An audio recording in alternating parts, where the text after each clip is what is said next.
సెటిల్మెంట్కి ఎంత అడిగారో అని అడుగుతున్నావా? 50 lakhs. ఆ ప్రాజెక్ట్ వాల్యూ 100 కోట్లు సురేష్. పోతే పోయింది, 50 లక్షలే కదా, ప్రాబ్లం ఏముండదు కదా. నా కళ్ళ నెరవేరుతుంది. అదే అడగకుండా ఉంటానా? వాళ్ళకిక మీదట ఏ సంబంధం లేదని జైల్లో ఉన్న తాయారుతో పేపర్స్ మీద సంతకాలు కూడా పెట్టించారంట. అవి తీసుకునే వస్తాను.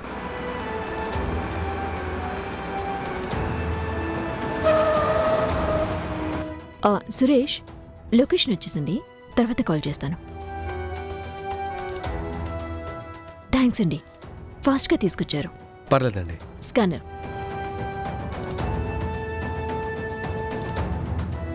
Thank you. Thank you madam.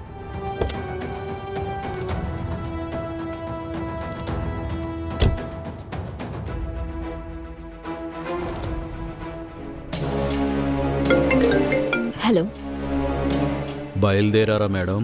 వచ్చేసాను. త్వరగా లోపలికి రండి. పెద్దిరెడ్డి అన్న ఎక్కడికో బయటికి వెళ్ళాలంట. వెళ్ళాడంటే మళ్ళీ మీకు దొరకడు. వచ్చేస్తున్నా. త్వరగా రండి.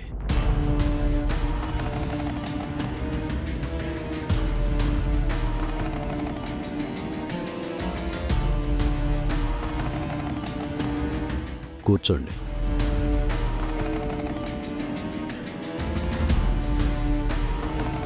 పెద్దిరెడ్డి గారేరి? అన్న ఇంకా రాలేదు కౌశిక్ గారు. మరి ఆయనకేదో పనుంది వెళ్ళిపోతారని నన్ను కంగారు పెట్టారు. అన్న వచ్చాడంటే ఎవ్వరి కోసం వెయిట్ చేయడు కౌశిక్ గారు. అందుకే మిమ్మల్ని హడావుడి పెట్టా. వచ్చేస్తాడులేండి, మీరు కూర్చునుండండి.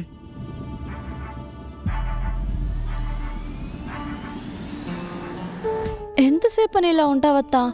కొంచెం తిందుగాని రా. ఇలా ఎంతసేపని జరిగిందే తలుచుకొని బాధపడుతూ ఉంటారు. మీరు బాధపడి, ప్రేమ్ బాధపడి వదిలేస్తేనే కదా ముందుకు వెళ్ళేది. నేను చెప్తూనే ఉన్నాను చిట్టి, వింటేగా. ప్రేమ్ బాబు కూడా తినకుండానే వెళ్లారు. బాబు 2 రోజుల నుంచి ఏమీ తినట్లేదని అత్త కూడా ఇలా తినకుండా కూర్చునుంది. కడుపు మార్చుకుంటే బాధపోతుందా అత్త? ఆరోగ్యం కూడా చెడిపోతుంది. అదే కదా, నువ్వు ముందు ప్రేమ్కి ఫోన్ చేసి భోజనానికి రమ్మని చెప్పు. ప్రేమ్ తింటే చందు కూడా తింటుంది కదా. ప్రేమ్ బాబుకి నచ్చిన కూరలే చేశాను, ఇప్పుడే పిలుస్తాను.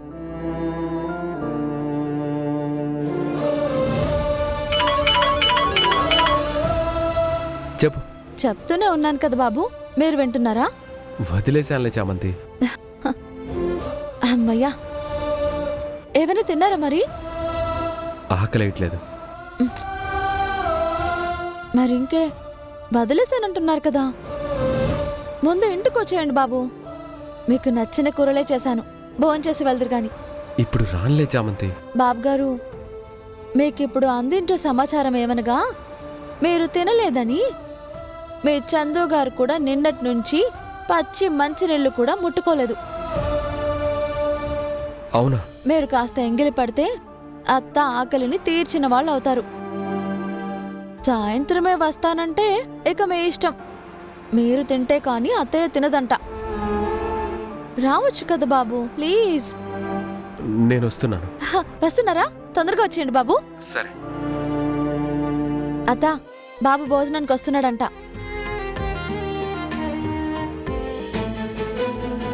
కౌశిక్ గారు వచ్చేసుండారన్నా, మీకోసమే వెయిట్ చేస్తుండారు.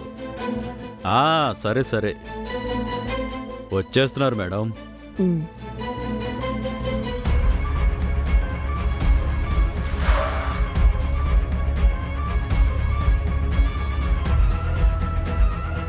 ఈ బ్రీఫ్ కేస్ ఎవరిది?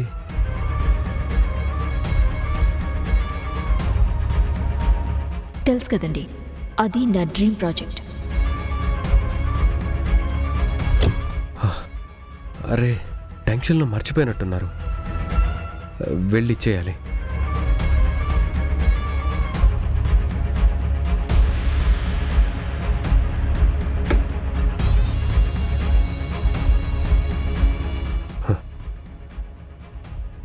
టెన్షన్లో ఆవిడ మర్చిపోయినట్టున్నారు. వెళ్ళి చేయాలి. బాబు, ఏంటి బాబు ఇంటి దాకా వచ్చి మళ్ళీ వెళ్తున్నారు? ఒక కస్టమర్ ఈ బ్రీఫ్ కేస్ మర్చిపోయారు చామ్. ఇందులో చాలా వాల్యుబుల్ డాక్యుమెంట్స్, 50 లక్షల క్యాష్ ఉన్నాయి. అవునా? అవును చామ్. ఆ మేడం ఫోన్లో మాట్లాడుతుంటే విన్నాను. వాళ్ళ డ్రీమ్ ప్రాజెక్ట్ కోసం సెటిల్మెంట్ చేసుకోవడానికి వెళ్తున్నారు. ఇవి కనపడకపోతే టెన్షన్ పడతారు. వెళ్ళి ఇచ్చేస్తాను. బాబు, ఎలాగో ఇంటికి వచ్చారు కదా, ఓ 2 ముద్దలైనా తినేసి వెళ్ళండి. అత్త కూడా భోంచేస్తుంది. అది సరే చామ్, కానీ బాబు, అర్థమవుతుంది బాబు. నా బాధ కూడా మీరు అర్థం చేసుకోండి. మీరు ఇప్పుడు వెళ్ళారంటే మళ్ళీ సాయంత్రం వరకు తిరిగిరారు, తిరుగుతూనే ఉంటారు. ఒక్క 2 నిమిషాలు బాబు. ఈలోపు మీ కారులోనే ఉన్నాయి, నేనే తీసుకొచ్చేస్తానని మీ మేడంకి ఫోన్ చేసి చెప్పండి. టెన్షన్ పడకుండా ఉంటారు కదా. సరే.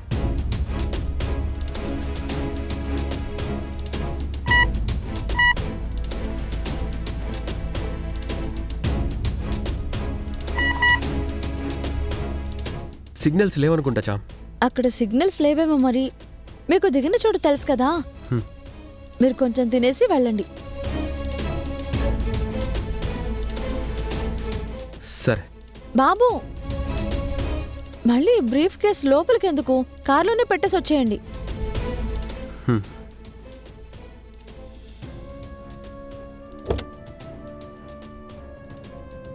పదండి.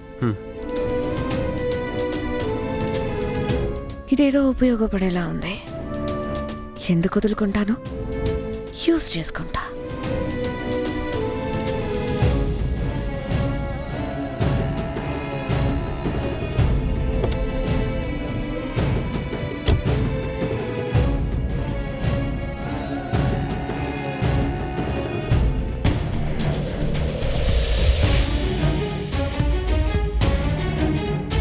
బాగుండారా? గుర్తుపట్టిండారా? దుడ్డు కోసం ఇంటికొస్తే గట్టి మర్యాద చేసిండారు కదా. ఇప్పుడు నా డబ్బులు నాకు ఇస్తారా? సీమంతానికి కూర్చున్న నీ కోడల్ని తీసుకెళ్ళమంటారా?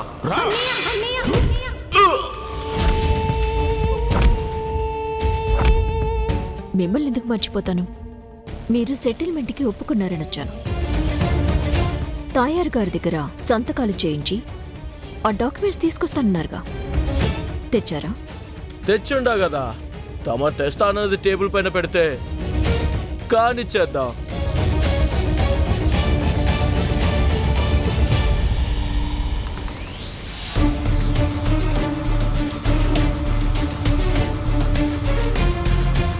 ఏంటి మేడం వెతుకుతున్నారు?